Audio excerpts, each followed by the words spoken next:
Students, आज हम सामाजिक परिवर्तन के कारक के बारे में बात करेंगे कि समाज में जो परिवर्तन हो रहा है उसके मेन जो घटक है, मुख्य जो कारक हैं वो कौन कौन से हो सकते हैं जिनसे कि समाज में परिवर्तन मोटे तौर पर आता है। उन्हीं के बारे में आज हम बात करेंगे। सबसे पहले हम ले लेते हैं प्राकृतिक कारक। इन्हें भौगोलिक कारक भी कहते हैं। मानव ने प्रकृति को अपने वश में करने का प्रयास किया है, पर प्रकृति पर पूर्ण विजय प्राप्त नहीं कर सका है। प्रकृति अपने विनाशकारी रूप में परिवर्तन लाती है। यह रूप भूकंप, अकाल, बाढ़, महामारी आदि के समय दिखता है। प्राकृतिक अवस्था ही मानव सभ्यता के विकास और विनाश का कारण बनती है।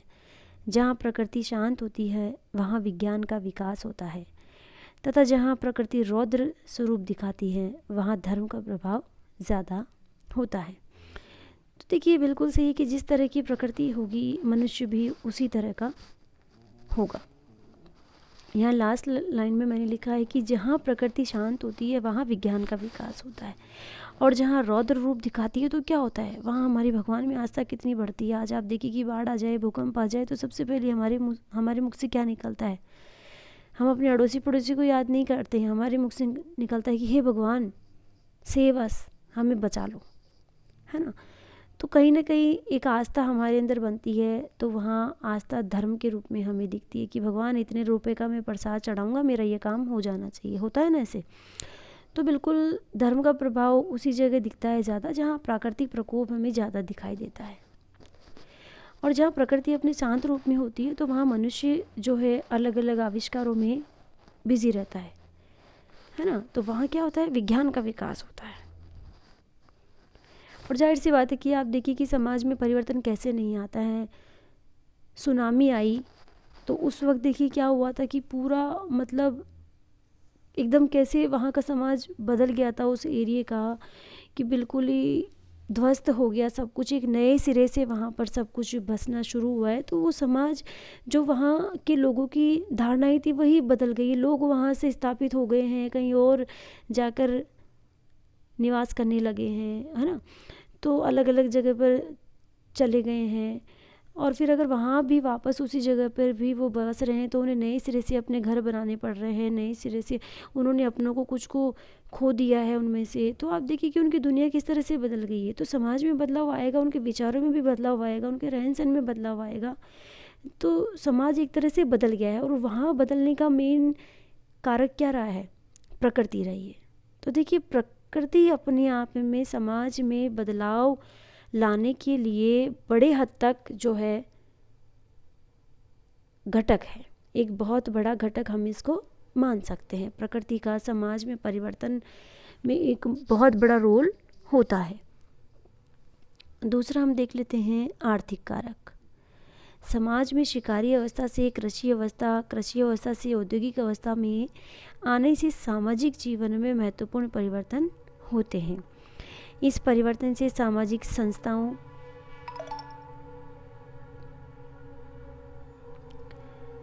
परंपराओं, रीति रिवाज आदि में परिवर्तन आते हैं। भारत में आज इस प्रकार के परिवर्तन दिख रहे हैं क्योंकि एक कृषि प्रधान देश औद्योगिक समाज में परिवर्तित हो रहा है। देखिए, कृषि प्रधान होने से पहले, सबसे पहले अगर देखा जाए मनुष्य की प्रारंभिक अवस्था में वो क्या था, शिकारी था। आखिर अवस्था में वो सिर्फ शिकार करके अपना जीवन यापन करता था। धीरे धीरे आवश्यकताएं बढ़ी, उसकी सुविधाएं बढ़ी, तो उसने क्या किया, पशु पालना शुरू कर दिया। पशु पालना शुरू किया तो धीरे धीरे और उसकी इनकम बढ़ी। उसने दूध वगैरह या दूध से बने उत्पाद बनाना शुरू किया, तो उसने एक व्यवसाय की तरह जो है अपनाना शुरू कर लिया। पशुओं को भी उसने एक व्यवसाय के रूप में उसने यूज़ करना शुरू कर दिया, कि उसने क्या किया, एक ज़मीन के टुकड़े पे खेती करना शुरू कर दिया, और उस खेती में उसने पशुओं को, जिसको वो उसने पालना शुरू किया था, उनको काम में लेना स्टार्ट कर दिया। तो इस तरह से क्या हुआ, उसकी इनकम और बढ़ी। अब उसकी इनकम और बढ़ी तो अब धीरे धीरे क्या हो रहा है, वो नए नए उद्योग, नए नए व्यवसायों में अपना पैसा लगा रहा है, अपना दिमाग जो है वहाँ पर लगा रहा है। और धीरे धीरे आप देखिए कि कितने सारे उद्योग, कितनी सारी फैक्ट्रियाँ, और आज देखिए पूरा समाज जो है क्या बन चुका है, औद्योगिक समाज, है कि नहीं। तो क्या हो रहा है कि धीरे धीरे अर्थव्यवस्था में बदलाव आ रहा है, जैसे जैसे पैसा आ रहा है वैसे ही लोगों की सोच बदल रही है, सोच बदल रही है तो समाज बदल रहा है, समाज के जो है रहने का ढंग, सोचने का ढंग, हमारे रिवाज, हमारी परंपराएं धीरे धीरे बदल रही है। ठीक है, तो यानी कि आर्थिक घटक ये भी जो है समाज में परिवर्तन लाने में बहुत ही महत्वपूर्ण भूमिका अदा करता है। सांस्कृतिक कारक मनुष्य का सामाजिक जीवन विश्वास, धर्म, आदर्श, प्रथाएं, रूढ़ियाँ आदि पर निर्भर होता है। सत्य सनातन धर्म हिंदू में विवाह एक आदर्श धर्म था।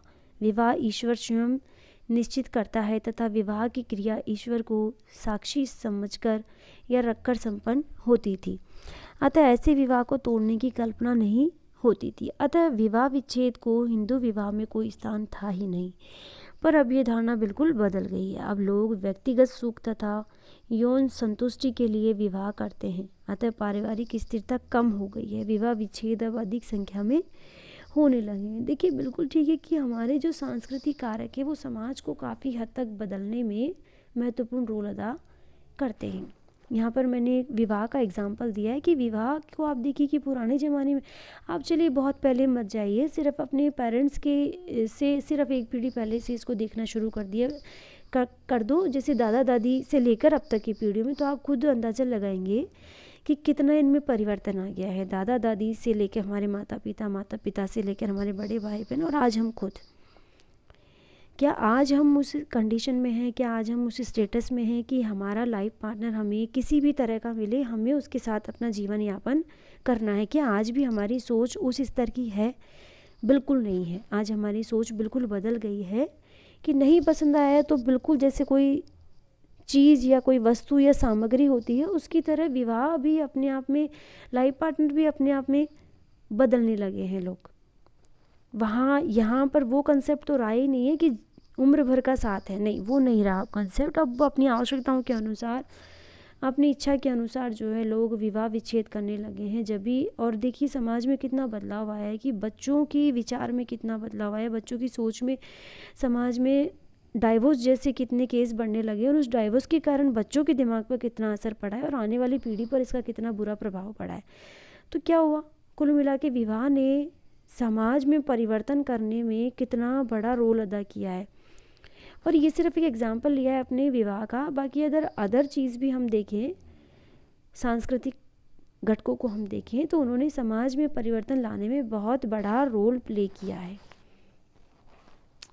आज देखिए त्यौहार का, कोई सा भी आप त्यौहार ले लीजिए, सबको मनाने की अपनी अपनी इच्छाएं हो गई है। वरना तो एक समय था कि बिल्कुल सब त्यौहार सब परिवार वाले एक साथ मिलकर बनाएंगे, और अब देखिए कि कोई भी त्यौहार आए सब अपनी अपनी दुनिया में बिजी है, सब अपने अपने काम में बिजी है। किसी को ये फ़र्क नहीं पड़ता कि होली कब जा रही है, दिवाली कब आ रही है। इवन लोगों को ये तक पता नहीं होता है, कई लोगों को, कि आज दिवाली है या 2 दिन बाद दिवाली है।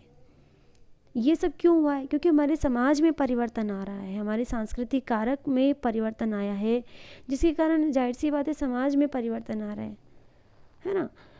और समाज में परिवर्तन का मेन सोर्स क्या हुआ कि लोगों की सोच में परिवर्तन आ रहा है।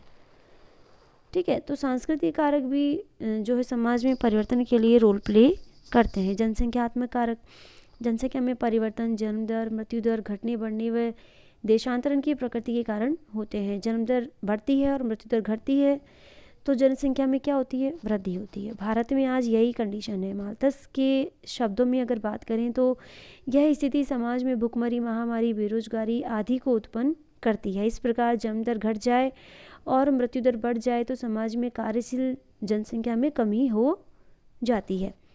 इससे प्राकृतिक संसाधनों का पूर्ण दोहन नहीं हो पाता और आर्थिक स्थिति कमज़ोर हो जाती है। प्रौद्योगिकी कारक, नई मशीन या यंत्र का आविष्कार सामाजिक जीवन को प्रभावित करता है। मशीनों के आविष्कार से बड़े पैमाने पर उत्पादन संभव हुआ है, श्रम विभाजन, विशेषीकरण हुआ है, जीवन स्तर अच्छा हुआ है तथा जीवन शैली में भी परिवर्तन आया है। गंदी बस्तियों का विकास हुआ है, संघर्ष और प्रतिस्पर्धा में वृद्धि हुई है, धर्म का प्रभाव कम हुआ है और जीवन प्रकृति से दूर हुआ है। देखिए बिल्कुल सही है कि आज मशीनीकरण जितना बढ़ गया है, इस प्रौद्योगिकी युग की हम बात करें, औद्योगिक युग की हम बात करें, तो आप देखिए कि हमारा जीवन भी कितना परिवर्तित हुआ है।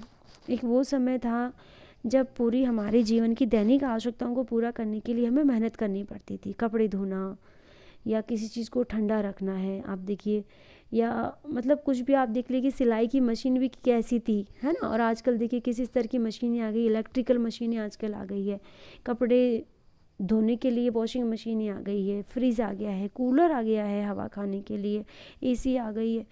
तो आप साइकिल, मोटर, मतलब आप ये देखिए कि कितना बदलाव आया है कि हमारे दैनिक जो काम थे उनको करने के लिए हमें आज कुछ प्रयत्न ही नहीं करना पड़ता है। हमें आराम की आदत हो गई अगर कहें तो, और फिर उसके बावजूद भी हमारे पास आराम की कमी है। तो आप देखिए कि इस प्रौद्योगिकी ने हमारा जीवन कितना बदल दिया है। तो जाहिर सी बात है कि जब इंसान का जीवन ही पूरा बदल रहा है तो समाज में जो बदलाव है वो हमें उसके अकॉर्डिंग ज़रूर आवश्यक रूप से दिखेगा ही दिखेगा, है ना। क्योंकि ये आज के दौर में क्या हो गया, कंपटीशन बहुत बढ़ गया है, कॉन्फ्लिक्ट और मतलब कंपटीशन इतना बढ़ गया है कि बिल्कुल लोग भागते जा रहे हैं। स्थिरता की इतनी कमी हुई है कि संघर्ष इतना बढ़ चुका है कि स्थिर रहना असंभव सा है। तो जाहिर सी बात है समाज में तो बदलाव आना ही है, समाज में परिवर्तन होना ही होना है। प्राणी शास्त्रीय कारक, यदि किसी समाज में स्वास्थ्य का स्तर नीचा है तो उसका प्रभाव सामाजिक जीवन पर दिखाई देता है। ऐसे समाज में जन्म दर और मृत्यु दर ज़्यादा रहती है। बच्चों की मृत्यु दर ज़्यादा होने से जीवन अवधि भी कम होती है। जहाँ अनुभवी लोग कम होते हैं वहाँ आविष्कारों को संभावनाएं कम होती है या कम मिलती है। तो देखिए ये सब हमने पढ़े कि समाज में परिवर्तन लाने के लिए कौन कौन से कारक या कौन कौन से घटक जो है महत्वपूर्ण रूप से रोल प्ले कर सकते हैं या करते हैं या करते रहे हैं, ठीक है।